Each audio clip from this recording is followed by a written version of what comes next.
talk today will be very interactive. Please do use the chat box as our speaker will ask you to today, and also use it to ask questions during the talk. I will collate the questions and ask them on your behalf later on. With this, I'm delighted to introduce our speaker today, Dr. Suzanne Doyle-Morris. Many of us here probably have struggled with the so-called imposter syndrome at some point in their careers, like feeling you're pretending to be somebody you're not. And what you usually get is just be more confident, but maybe that is not the solution. So Dr. Doyle-Morris is the author of The Con Job, Getting Ahead for Competence in a World Obsessed with Confidence. And it's analyzing the competence versus confidence debate. She's focused on helping professional women to get the roles they want and the recognition they deserve. And she has helped many women to move into senior roles at over 50 organizations in the UK, Europe, and the US in STEM, legal, and financial services. She did her PhD at the University of Cambridge, and she looked at the experiences of women in male-dominated fields and was at Lucy from 1999 to 2003, where she was getting her master's and the PhD. And over the last 25 years, Dr. Doyle-Morris has helped organizations improving their gender balance, particularly at the senior level, where it is really, really often a bit off still. During that time, she has also written 2 more books. First one's Beyond the Boys Club, Achieving Career Success as a Woman Working in a Male-Dominated Field. The second one is The Female Breadwinners, How They Make Relationships Work and Why They're the Future of the Modern Workplace. The links or the mentions of those books you will find in the chat box later on as well. She's also the founder of InclusIQ, and you will find a load of talks or parts of talks by her on YouTube, so find her there as well. So I'm looking forward to this talk and the subsequent panel discussion today very much. Welcome, Dr. Doyle-Morris. I make my living going in and helping organizations become more gender balanced. I'm going to talk to you a little bit about that and how that inspired this latest range of thinking that I'm talking about, which is The Con Job. So that's my latest book, but I want to talk to you first about how it started. So a few years ago, I was conducting focus groups for a law firm. They were not getting enough women to partnership level. And so asked for my help, and you know, I talked to the guys and I said, and I do mean guys, because it was largely like most law firms, you know, you're lucky if you were getting 20% women in partnership. So I said, you know, what's going on? And they said, you know what, we have no complaints about the women's work. It's actually pretty great. I said, so what's the issue? And they said, well, we think confidence is one of the key issues in many of our senior associates and our associates. We just don't know what their problem is. It's a lack of confidence issue. So I said, okay, well, I can look in that. I will definitely ask about that in those focus groups. So when I met people, both men and women, I would say, are you confident that you could get to partnership? And most of the guys that I met, they were optimistic. The men said, yeah, they felt at home. They felt that they had the support that they needed. They even had some good mentors around them. But by contrast, well, women just weren't so sure. They said few people were working flexibly. There were very few women who returned after particularly their second child, and even fewer with whom they identified. Plus, they weren't able to mention the same type of help up the ladder that they felt the guys were getting. So they told me, and this is a really key distinction that I want us to look at today. They said, you know what, we will get partnership somewhere, but maybe not here. And that got me thinking. And as I'm thinking, one woman in this focus group of other women, she mentioned an email that had been sent to them all about 18 months before I even got there. And it was after a merger of 2 firms. So the firms had come together, a new senior leadership team had been announced. And they all got an email, everybody who worked there got an email. And it was saying about how we're going to be a great team going forward. You got nothing to worry about. And the email looked a lot like this. So as she's telling the story, the women around me start laughing. They're like, oh yeah, I totally remember getting that email. And however, I would think about this and I would ask the men that I also met. And I say, do you remember getting an email, kind of welcome to the new firm email? And not a single man that I spoke to remembered getting it. Said, no, we get a lot of stuff. And I don't remember anything like that. So I want to be really clear. No woman I ever spoke to complained that she was not getting ahead because of discrimination or sexism. But in that moment, I started to realize that this email is just part of the myriad unspoken messages that we all get sent every day about who succeeds and who is less likely to. So that example focused on gender. And as you kindly heard from Eva, that's kind of been my bag. So my expertise is really around women in male-dominated fields. It is what I did when I was at Lucy for my MPhil and PhD. And I've been doing that a very long time. However, what was so interesting to me is that when I was writing this most recent book, I started to see how much wider confidence was as a topic, and it's a big topic, and it affects people far more than just women, which is, I've got to be honest, where I had started. It's much more about context, and it goes much further than gender, because it really affects everyone who isn't part of what I'm going to call for the rest of this, of this talk tonight, the status quo. People who are not in the status quo are really affected by confidence in different ways, and we're going to talk about them in a minute. So today you're going to hear from me for about 20-25 minutes, and we're also lucky enough to have a panel of other fantastic Lucy grads who are going to talk about how they see this in their working life. We've got Alexandra and Emma, and you're going to meet them in a few minutes, but they're going to share how this looks, and we're going to totally encourage you to also be pitching in where you've seen this, questions, comments. But where we're going to start is just looking at how how valuing confidence, I think, as this utmost goal is a complete con job. And this affects everybody on this call tonight who wants to get ahead. Plus, more importantly, we're going to show how everyone who is on this call can play a bigger part in debunking this myth to ensure that the way we define confidence and reward competence is much more meritocratic. And before we go any further, I am going to name the elephant in the room, which is that as an American who has lived in the UK for almost 25 years, I completely recognize the irony of an American asking you to lower the value you put on confidence, because unbridled confidence is probably one of America's most instantly recognizable, yet also most questionable exports. So stay with me, but I had to mention it. So just because I can't see you, and normally I would love to be in Cambridge with you tonight, but the great thing is we can have a much wider audience for this topic as well. But just because I can't be with you doesn't mean I can't, we can't learn from each other. So I love interaction, and so I'd love you to share your thoughts and your reactions in the chat box. And Eva and the team from Lucy are going to be looking at that chat box and weighing in, and so will the panelists as we go on.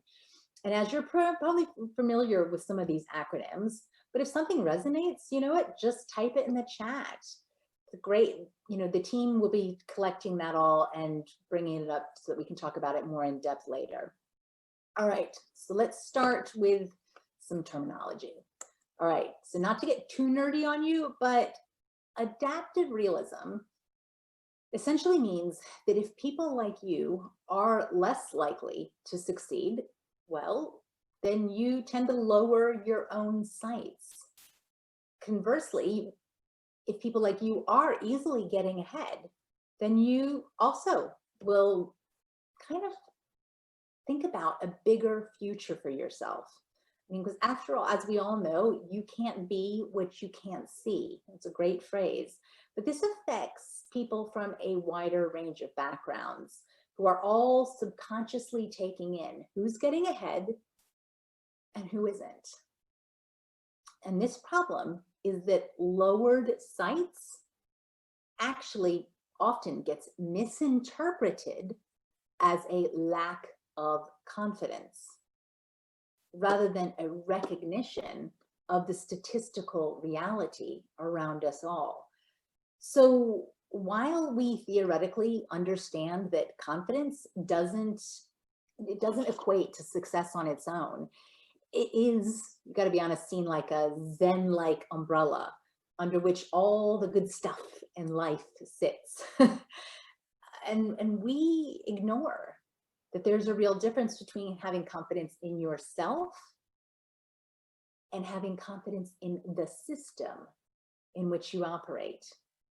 And it is far easier to blame the individual for the confidence they're lacking than to address much more robustly what's going on in society or this organization or even in your team that doesn't foster confidence and trust in the system equally.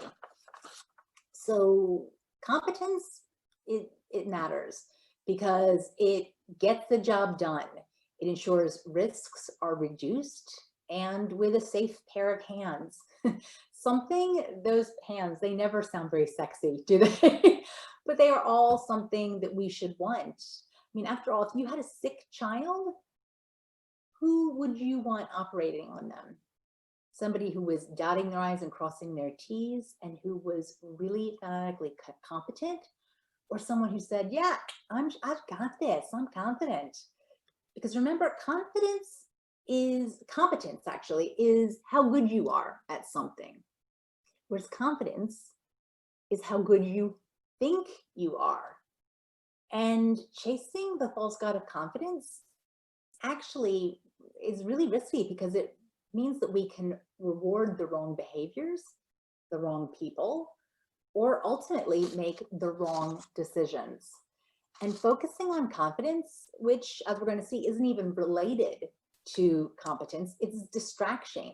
It's a distraction, and it assumes that if you assume that that's what's going to get you ahead, well, that's a con job.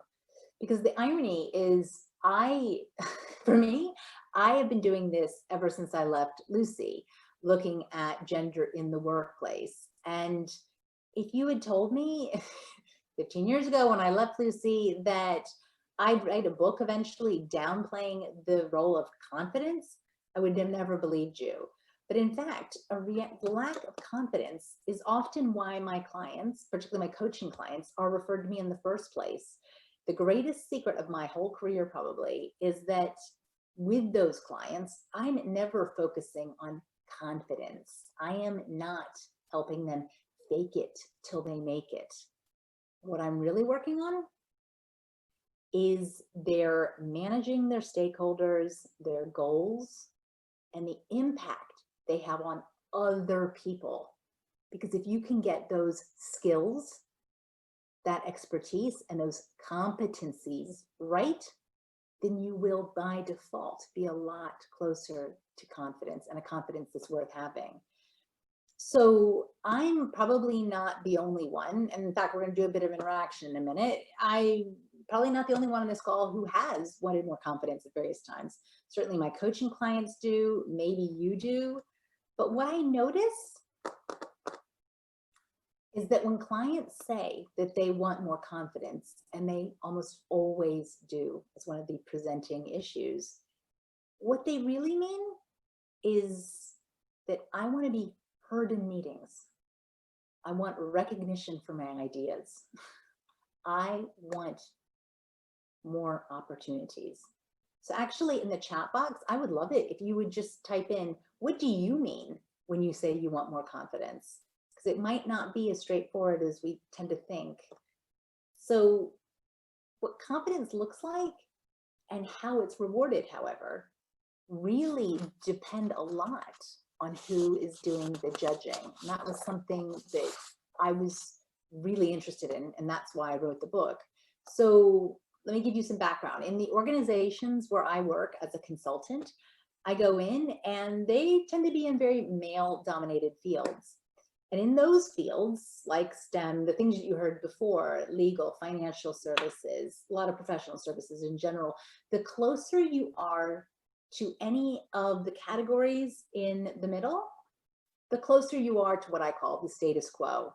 So I'm gonna be honest, as someone who sits mostly in the bullseye myself, I know that talking about privilege is tough, but actually we are not going to make any progress unless we address the intersectionality of all of our identities and how they interplay with competence far more robustly.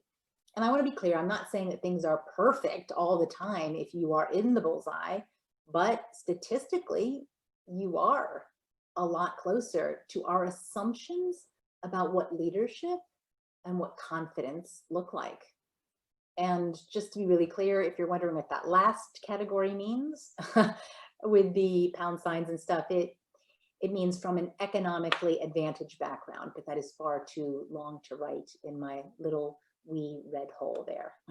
So that's the bullseye. So research shows that confidence and competence are actually not even related. They're inversely related. It means that the more one goes up, the more the other one goes down. And worryingly, it is your most confident people who stop putting in so much effort into their day job and getting better at that day job, because remember, they've got this. Similarly, when your skills and abilities get better, your confidence at times will diminish because you see how much more there is to learn, how much more complex virtually any topic is, how much more nuanced it is, and how many more questions there are still to ask, and how much the field is changing. I think actually, to be really timely, I think we're seeing this with the way scientists talk about COVID. There's always new questions that they're coming up with, and they don't sound as smug and slick as a lot of the politicians do, because they know this is really very complex. And so this is one of the ways we see that. But I gotta be honest, faking it is not comfortable for most people. And actually, I think we should worry about those who find winging it or blagging or shooting from the hip or just making things up off the cuff easy. Those are the guys to worry about. I really worry about that. So earlier we talked about the status quo, and that's a way of talking about power and privilege. Who has it and who doesn't? Now, when I started interviewing people for the book, I was humbled how much more complex, multi-layered, and nuanced what we expect from confidence actually is. And the way we think about it, or more specifically, how it's displayed, interpreted, and rewarded by other people, well, it actually really depends a lot on where you sit in these categories. Confidence is a byproduct of privilege and building a career or a life when you are surrounded by people who are a lot like you. And I am not defining people by the challenges they face, and I'm not necessarily undermining the wins of successful people. But what I am doing and want to do with you tonight is look at things in more context so that we can highlight how more equitable definitions of competence could serve a much wider group of people than something that really only favors a few, which is where we currently are. So to avoid this, I interviewed nearly 40 leaders from around the world, 12 different countries in particular. And they were in a range of sectors. And I'm really pleased that we've got Alexandra and Emma tonight, because they too are in different sectors than I am, and maybe different sectors than you are. So it'll be interesting to see how this plays out in different fields or even different countries, because that's one of the beautiful things about Cambridge and Lucy is that it's an international group. So while there were differences in the way people saw confidence, there were a lot of similarities. And they were similarities that I actually found quite worrying. So when I asked people, and these were leaders from these organizations, when I asked them, what does confidence look like to you? These were the kind of things they'd say to me.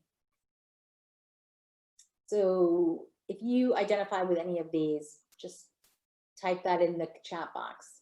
These things look really straightforward. And I just said, what does it look like on a day-to-day basis? What do you see in confident people?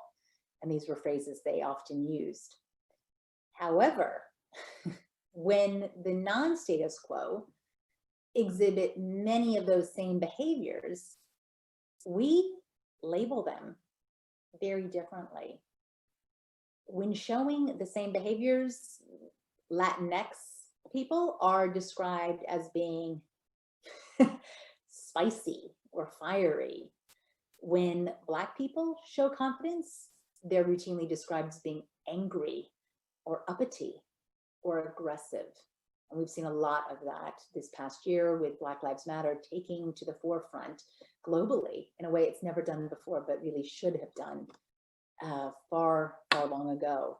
So it's only when I moved to the UK, actually, that I even learned about phrases like socioeconomic class and confidence, so that somebody was acting above their station. And I don't need to tell you how many phrases, I don't need to tell anybody from Lucy, how many phrases that we use to describe women who deign to have an opinion and share it.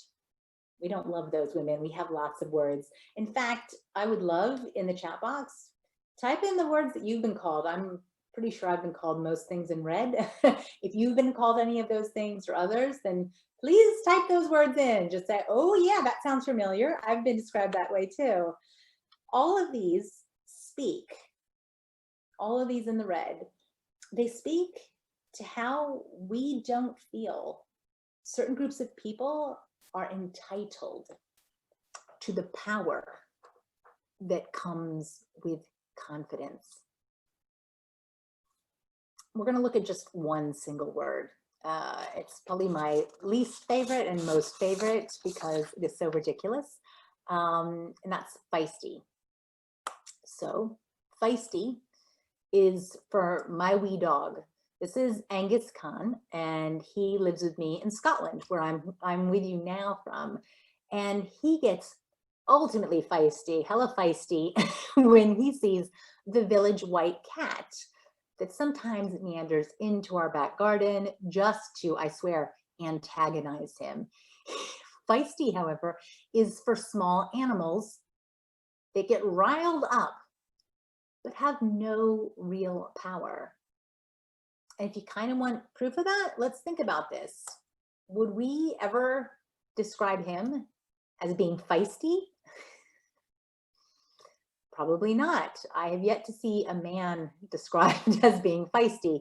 I'm sure it's happened, but I rarely see it, though I see women all the time described as being feisty. But the truth is, we would say someone like him, when he's showing confidence, he's fighting his corner. But so is Angus Khan. And so are people, non-status quo people, because frankly, fighting their corner is what they have to do every day. But we do not praise them for it. In fact, we penalize them.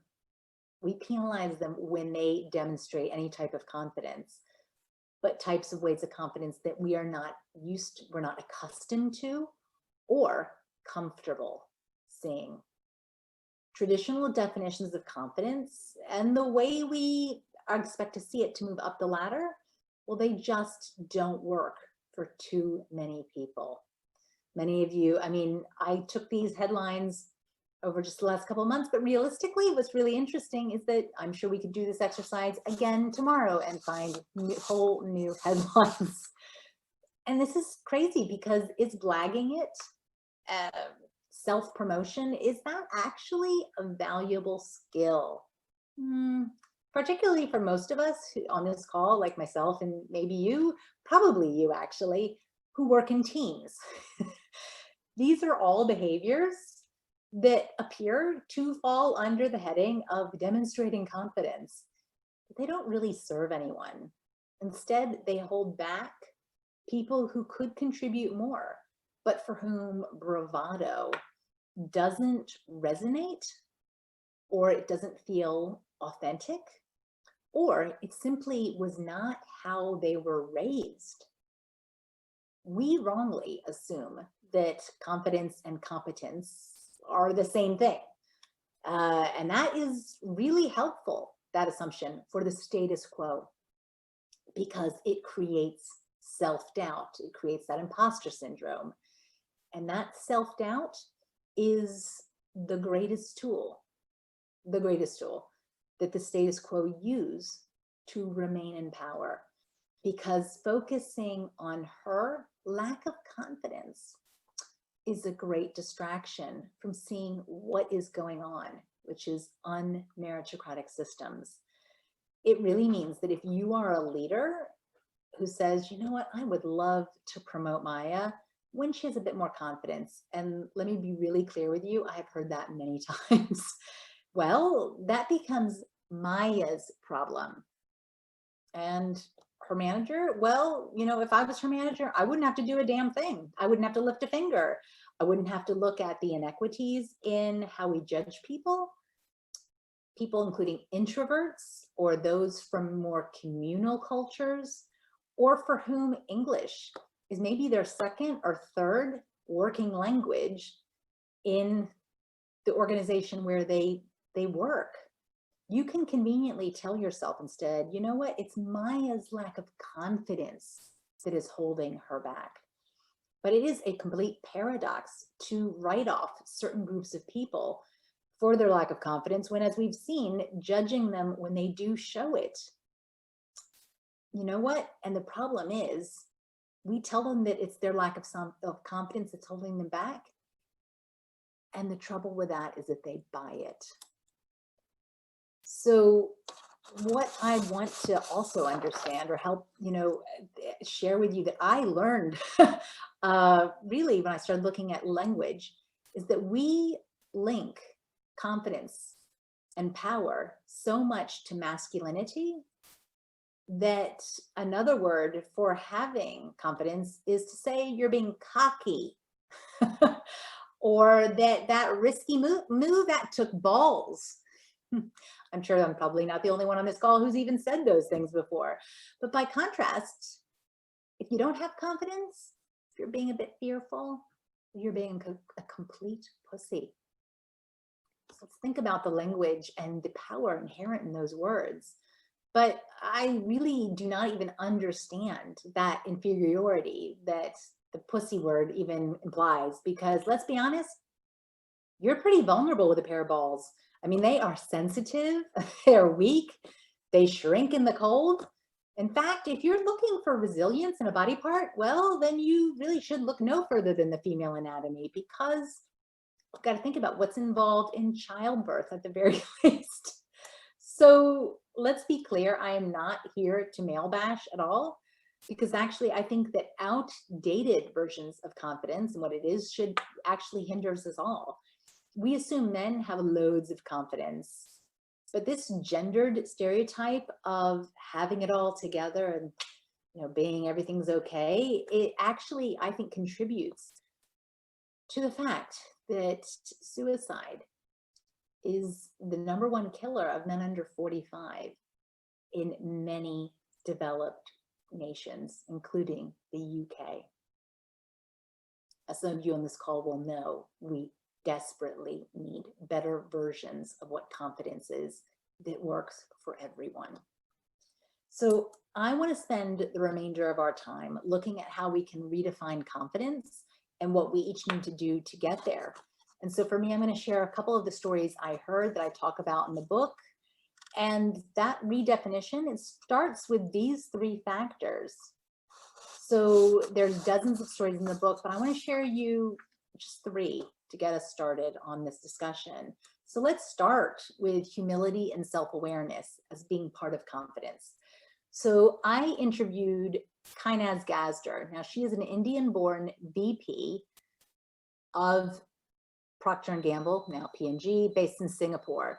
And she told me that after a single year in her first job, she was called in by a really difficult boss. She found him demoralizing, and most of the team did too. And he just asked her, he said, how are you getting on in the job? And in that fractured moment, she said, she practically yelled it. She said, you are the reason I hate coming into work. So I can't imagine what was on his face. She too looked completely surprised, but he asked for some really specific examples, and he listened, he thanked her, and he asked her for ongoing feedback. So at first glance, when I heard this story, I thought this was about Kainaz's confidence in speaking truth to power. But actually, I think it's also about her boss's confidence, not just in asking, but in listening and making changes, taking on feedback and then making changes, and not seeing her as a threat to him or what she was saying. Because she did the very hard thing of speaking truth to power. But what was interesting is subsequently it made her a complete ally to him. Now, all of us on this call have an impact on other people, bigger than you know, and in ways you can't even imagine. So being able to understand that impact is what creates confidence, because the truth is we are all hired, fired, or promoted based not on how great we think we are, but on what other people think of us. And it's that humility that keeps you listening and growing. So seeking feedback to that is key. So there are probably people on this call who, like me, have received tough feedback. May have been at school, maybe it was at uni, maybe it's in these jobs that you're getting, but it may have not been easy to hear. I know mine wasn't, but if you made the change, you're probably grateful for it. I know I was. But ultimately, this type of confidence is about seeking feedback, listening, and then acting accordingly. Because if you can do that, the improved skills, the improved confidence you have, that's going to give you confidence. All right, so let's look now at the courage of your convictions. So we assume that everybody who is confident wants to be at the top of the ladder, and anything else is like a lack of ambition. But for Sandy Kennedy, who is now the CEO of Entrepreneurial Scotland, following the courage of his convictions, what came to him after he was looking at the senior legal team in a new law firm that he joined when he was in his early 20s. And he was building his career, and he was looking at a list of the partners. He started looking at the names and going down this list, and he said, this one's having an affair with a colleague, this one is on his second family, and this one never sees his kids. He told me in that instant, I realized they weren't who I wanted to be, so I had to leave. Now, interestingly, this is not about Sandy's lack of confidence, but about his values. However, what I see is that when women turn away from senior roles, which they sometimes do, it's often viewed by management as a lack of her confidence, not a misfit with the values of the organization. And that's problematic, because if climbing to the top involves a mask of bravado and disengagement from your core values, then maybe the truth is that the view from the top isn't really worth having. So tapping in and acting on the courage of your convictions, it does take confidence. So it may mean being one of the first to ask to do more work at home. Well, everybody's working from home now, but even after we go back in some way, so that you can do more caregiving for some relatives. It may mean asking to do more pro bono work or volunteering. It also takes confidence to be one of the first guys on your team to ask to take full paternity leave and beyond. So that all takes confidence, but it's about prioritizing being able to look at yourself in the mirror over having a confident but hollow facade. So finally, we are going to redefine confidence by recognizing those whose mere presence means they are going against the grain. So Sasha Mooney is a Black British barrister, and she went against the grain earlier in her career when she stood up to a judge who asked her in a really busy courtroom. There was a lot going on in that day, and she was about to start on a case, but one had not finished. And the judge in that first case saw the Ugandan defendants, asked if she would be able to do some translation. And she wasn't representing these guys at all. So he thought maybe she'd understand, however, because in that moment, I guess he thought they were related somehow, simply because she was the only other Black person in the room.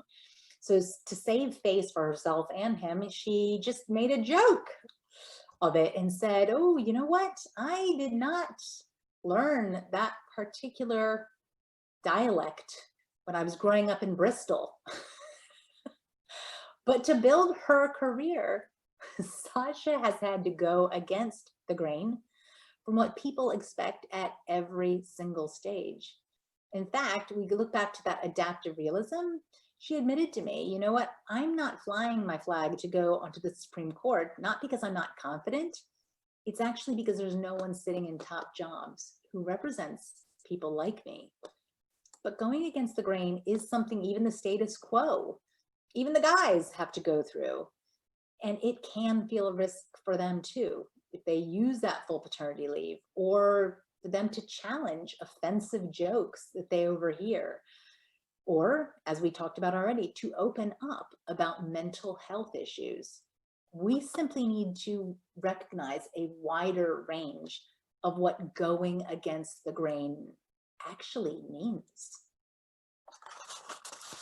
So realistically, what I want to be clear on is no matter where you are in this bullseye, it is time to recognize the con job for what it is. So we've got to widen our definitions of confidence in all the ways that it takes shape, because that's the only way we're going to ensure a really wider range of leadership styles, a more equitable society, and the best talent that the world has to offer. In the end, it all comes back to acknowledging how much you can't be what you can't see does affect confidence. And even then, how differently we judge people when they display it. So just to finish, I want to be really clear. And I know, we've got panelists, we're going to go to them in a second. Emma read parts of the book already. And one of the things that's really interesting is I wrote this book pre-COVID, pre-George Floyd's murder. But this is so timely because I didn't know we'd have to be rebuilding society and our economy when I wrote this book. But what is really clear is that we will have to be redefining both the way we work and who we are in ways we've never had to before. So if this is not also the time to redefine confidence so that it works for a wider range of us, then I ask you, when is? So I'm now going to pull in Alexandra and Emma into this discussion because I cannot wait to hear some of their input on where we are with this.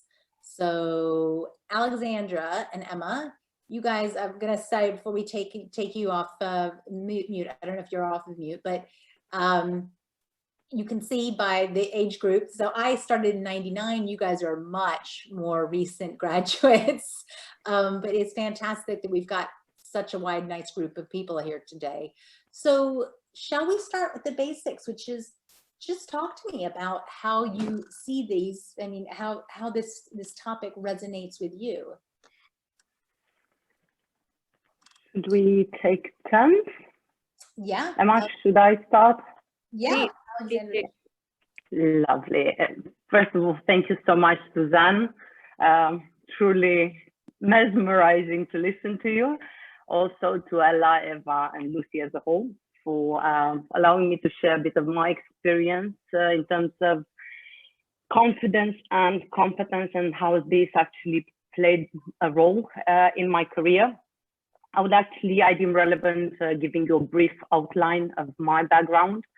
I have an undergraduate degree in international and European law from the Hague University in the Netherlands. I started in 2010 and graduating in 2014. Afterwards, I came to Cambridge, where I obtained my first LLM. Later on, I decided to engage and pursue another LLM, this time in financial law from King's College London. And since taken the legal path in 2010, I've worked for a number of organizations such as the International Criminal Court, the Organization for the Prohibition of Chemical Weapons, and London Centre of International Law Practice. At the moment, as Suzanne mentioned, I'm working in the legal department of Citibank. However, due to COVID, I'm speaking to you from the Netherlands, place also from where I'm conducting business for Citi UK. I am of Romanian background, a country where I lived and have been educated until the age of 16. Back then, let's put it this way, picking up your mind in school was something unacceptable. School being an environment where you could just agree with what the teacher was saying without the right to challenge their point of view. This might negatively impact one at a younger age in terms of confidence. However, I've had the opportunity to move abroad, and this had a positive impact on my development in this regard. To the extent that some might regard the confidence I have today as aggressiveness, especially in the work environment. At the beginning of my career, as expected, my knowledge and experience was rather limited. However, I have shown great confidence, having the ability to, let's put it this way, take the bull by the horns and not be shy in interacting with highly respected individuals in the industry. As such, today, looking back, I don't believe that was confidence what I had, but rather an ability to pretend I do. So as you said, fake it until you make it. Despite this, I did manage to develop great business relationships. And from my perspective, this is because that confidence showed to the others a desire to interact with highly knowledgeable people in order to learn more. At my age, this was something others admired. However, would this work for me today?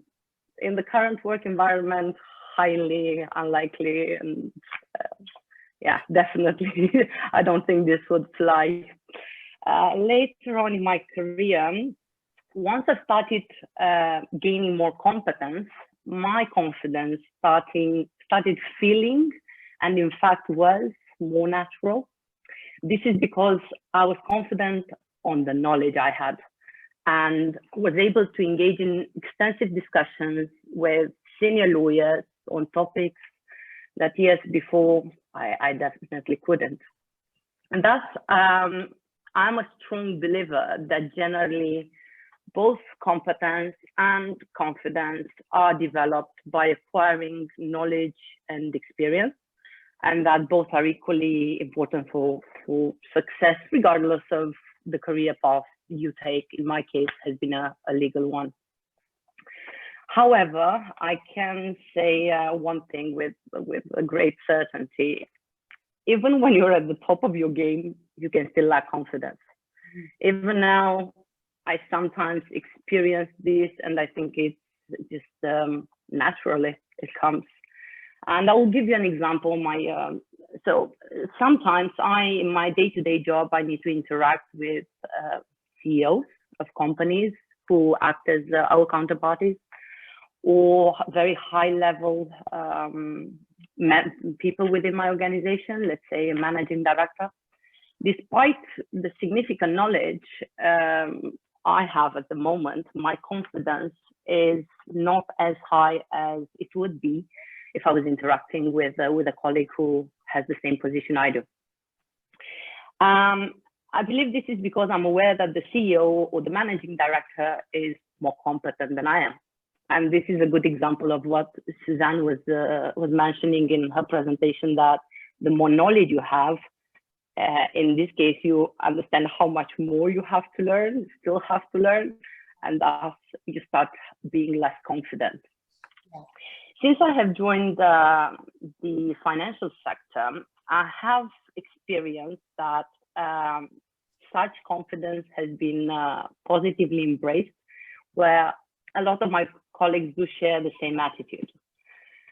However, I can definitely assure you of one thing from my experience, especially within the financial sector: confidence without being competent is nothing, while competence without confidence might play a detrimental role. Must admit that working for one of the world's biggest investment banks might sometimes make you feel that having both confidence and competence is something equally expected from you. While this is something that could become scary, to be honest, in many circumstances, as it might feel like it is expected from you to excel in all the tasks that have been assigned to you, it does push me, at least on a daily basis, to further improve my knowledge as well as the skills I have. Throughout my career, I have had situations when, because of my confidence and excitement to work on a particular matter, I've been perceived as very aggressive. I recall one particular instance when I was literally told off to slow down, as the work culture, allegedly in that particular country, is a relaxed one. And my attitude was making colleagues feel pressured to work harder. Is that a good thing? Is that a bad thing? We can always debate this another time. Thus, importantly, I believe that there is also a cultural dimension to the discussion we're having today.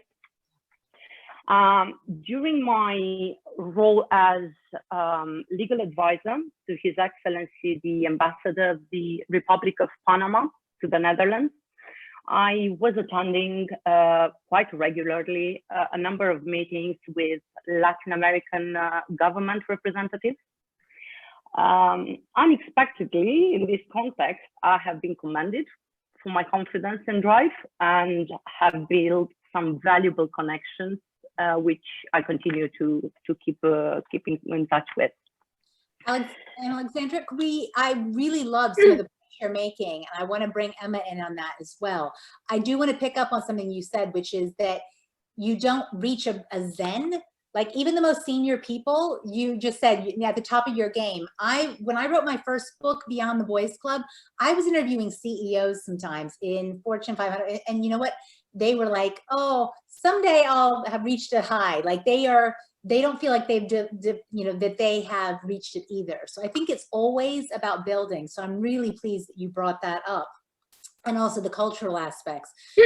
I was really surprised with the people I interviewed from so many different countries, and they had different perceptions on this and how they were raised.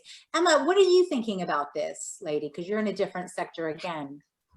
Yeah, so I work in strategic communications at WPP for a sort of small, medium-sized agency. And it's very interesting. So before doing that, and before studying at Lucy, I studied HSPS. I worked in editorial, so I worked across 2 technology-focused publications at a company called Dennis Publishing. And I've had kind of diametrically opposed experiences in each. So working in editorial, I kind of found that your competency spoke for itself, and I was sort of happy to work quietly and work in the background and let the words and let the articles do the talking. And that was a really positive experience for me. It was quite like a meritocratic one. It was your editors were pleased with what you're doing. You weren't expected to have bravado and be very loud and be very talkative. And then I kind of had the shock of my life going into strategic comms, and it's sort of marketing, advertising. It was completely the opposite. In that, work that you were doing in the background, strategic work, analytical thinking that you were doing in the background, which was then taken over to client side, I found it very, very difficult to speak up and make myself heard. And that's something I'm sort of grappling with less as I kind of progress in my career. But it's interesting to have had both experiences.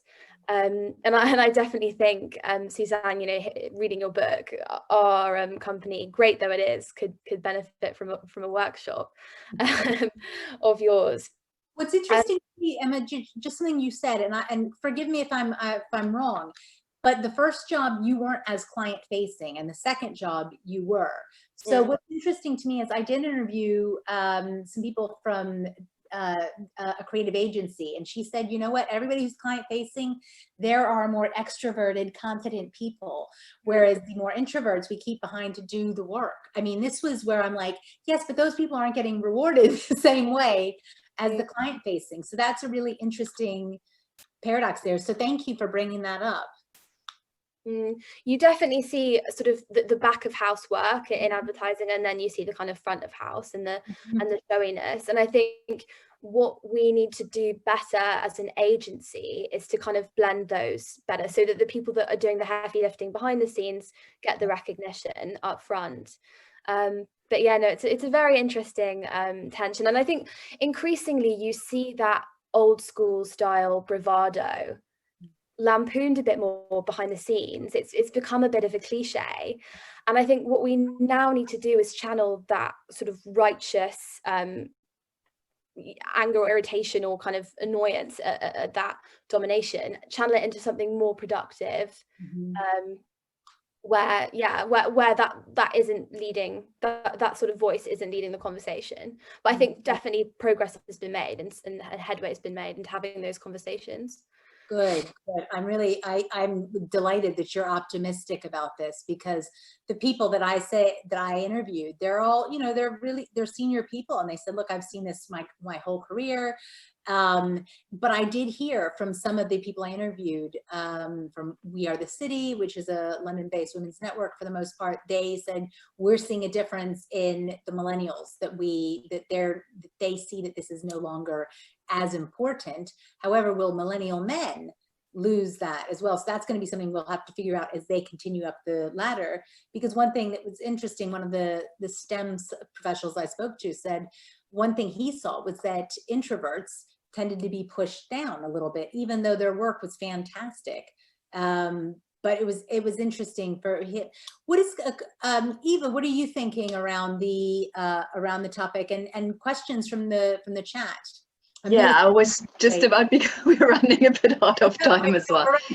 So we thought that we probably at least the 10 minutes that we lost with the slides in the beginning. So let it run a bit over and hope that people will be staying, because there were quite a few questions. So there were quite a lot of reactions to the short, like OMG. You got 2 OMGs, one already in the intro. I do like the tips of steel idea. Yeah, there was a discussion about that as well. So a lot of people could identify with those words that have been used to describe non-status quo people. And there is a huge collection of many words that people have been called. Saddened me around the because I've been looking at the chat now. Now that I can go, ooh, I'm done. So I can look at the chat. Is Anita wrote something, and it wasn't the only one who said too clever. Yeah, that really saddens my heart, that a woman from Cambridge should be, or any woman, frankly, should be criticized for being too clever. But it is an irony, because it's all in the ways a phrase is used. But I'm quite certain that when she wrote it, and when people are told this, what sounds like a compliment, the way it's delivered means like they're actually digging at you and saying, oh, you're being too clever. So, I mean, it's really shouldn't be a pejorative term for anyone. Yeah. So there, another trend there was as well, like defining people via their partner. So saying somebody should control your woman. You got this 3 times, which is shocking. What does your husband do as well? Like, how did your partner defines you in the end? And using kind of description of femininity as negative expressions, like "come on, girl," "tough princess." So we got a question Another one. here.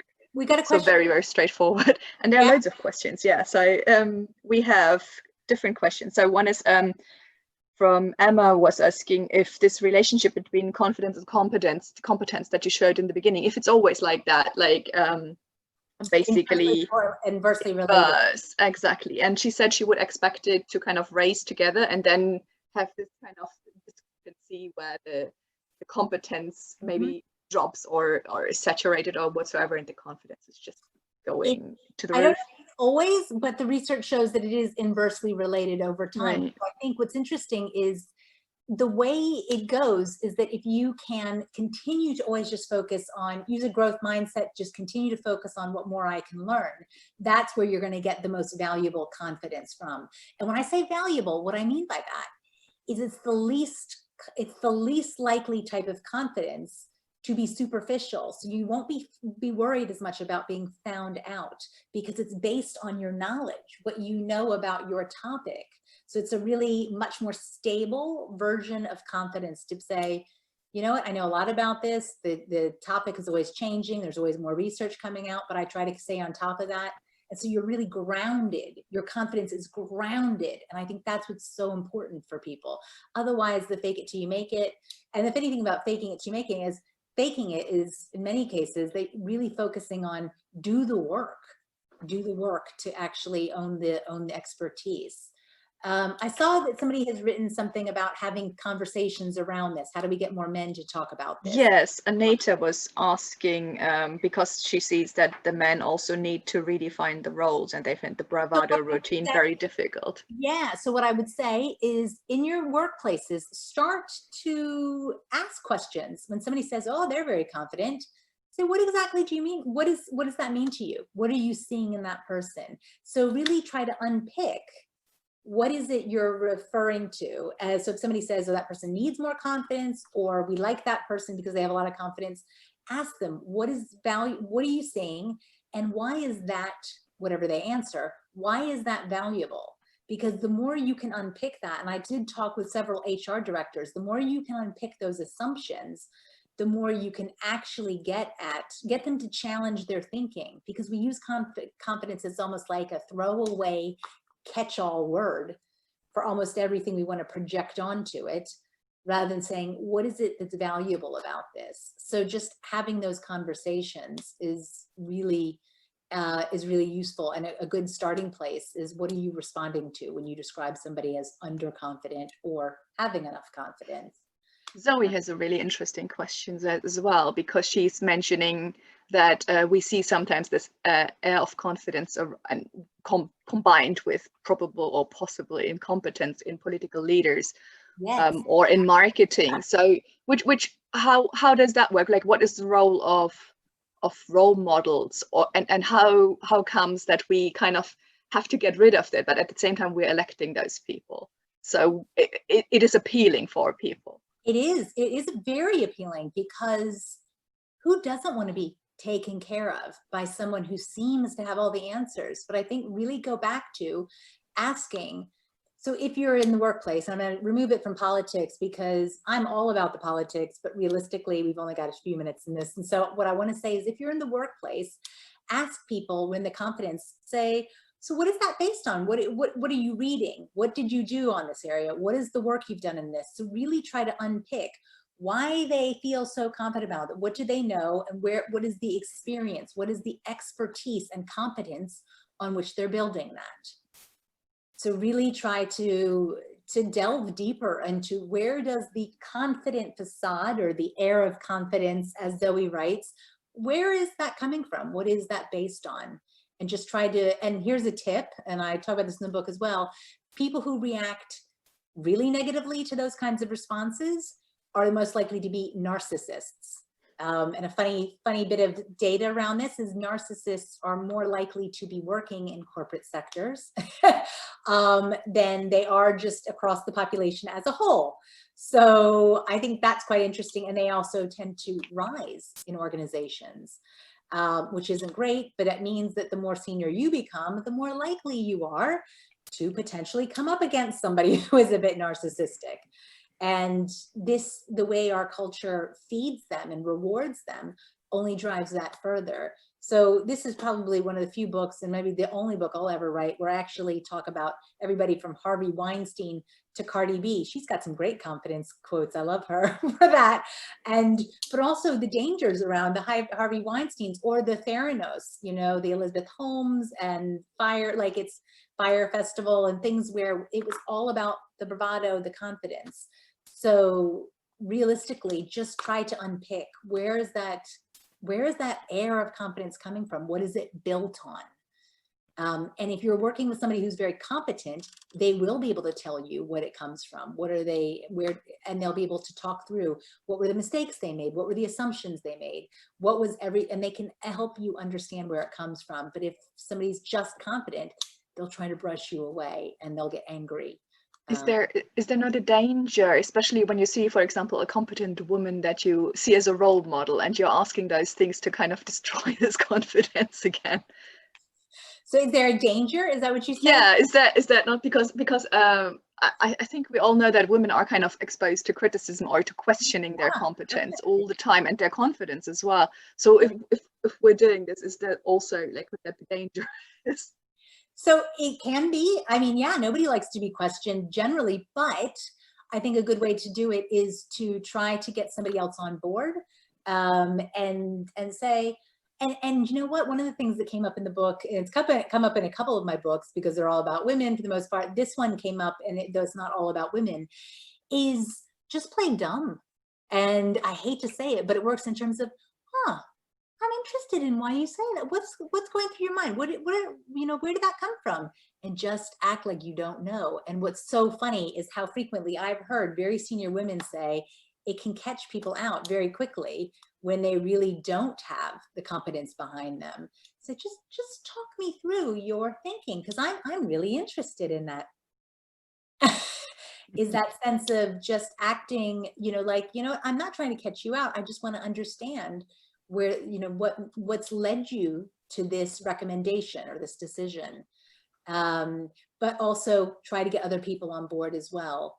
And you know, say, oh, you know, I'm interested in that, and talk to somebody maybe even before the session. If you do have a bit of a loudmouth in the group that you're going to be in, ask somebody else, say, oh, you know what, I'll be interested to hear what he says. What have you been thinking about this? And then you can hopefully bring them in as well. And say, oh, you know, Emma, you and I had a good, you know, interest. You had some interesting points on this too. What was your thinking as well? My thinking was this. And then they feel like it's not just you against them, that they have a little bit more to you know, they've got more people that they have to answer to. But unpicking it is tricky, but it's so valuable. Very technical. So, okay. Juan gave me a LOL. Okay, so I'm hoping that was a good. I think we have to wrap up now as well. So thanks so much. We will, if that's okay, we will save the chat. And there are a few questions, for example, if you looked at specific organizations like the NHS or questions like that. Good one. So if you would be happy to answer those ones, that would be brilliant. And we could forward this to the people that have been attending. Yeah, thanks so much, everybody, also Alexandra and Emma. Yeah, definitely. For taking part in this, and for everybody for joining us. Yeah, I think everybody learned a lot, and at least got some kind of like a few things resonated. Sparks. We can't we don't have tits of steel if it didn't resonate a little bit. Well, we just need to start using it, and it will spread the world. So thank you, everybody, and have a good night. Bye. Thank you. Bye-bye. Bye. Bye.